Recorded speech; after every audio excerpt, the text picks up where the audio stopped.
25 वर्षीय पायलट सृष्टी तुली एक अशी मुलगी जिने आपल्या स्वप्नांना पंख दिले, पण सोमवारी सकाळी आलेल्या बातमीनं प्रत्येकाला हादरवून टाकलं। सृष्टीने आपलं जीवन संपवलं।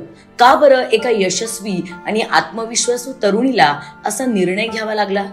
सृष्टी ही गोरखपूरची पहिली महिला पायलट आहे। योगी आदित्यनाथ यांनी तिचा गौरवही केलाय, पण तिने नैराश्यातून सरळ आयुष्य संपवलं।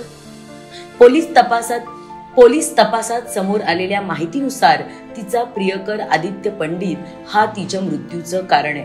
आदित्यनं वारंवार केलेला तिचा अपमान, छळ याला कंटाळून तिनं आत्महत्या केली। धक्कादायक बाब म्हणजे सृष्टीनं एका कार्यक्रमात नॉनव्हेज जेवण खाल्ल्यानं आदित्यने तिचा सगळ्यांसमोर अपमान केला होता। त्यामुळे दोघांमध्येही मोठा वाद झाला। त्या दिवशी रात्री सृष्टीनं आदित्यला फोन केला आणि आत्महत्या करत असल्याचं सांगितलं। आदित्य तातडीनं तिच्या घरी गेला, पण तोपर्यंत सृष्टीनं जीवनाला पूर्णविराम दिला होता। दरम्यान सृष्टीच्या कुटुंबियांनी आदित्यवर गंभीर आरोप केलेत।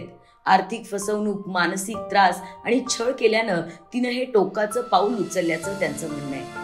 पण मित्रांनो, विचार करण्याची गोष्ट म्हणजे सध्या प्रेम प्रकरणातून आत्महत्या होण्याचं प्रमाण वाढलंय। पण एक लक्षात घ्या, आत्महत्या हा कोणत्याही नैराश्यावरचा पर्याय नाहीये। प्रेमात मन दुखावलं म्हणून शरीराला शिक्षा देण्याची गरजच नाहीये, तर यातून शिकून स्वतःला सावरता आलं पाहिजे। त्यामुळे कोणत्याही कारणासाठी जीवन संपवण्याचं टोकाचं पाऊल उचलू नका, कारण हा जन्म फार मोलाचा आहे।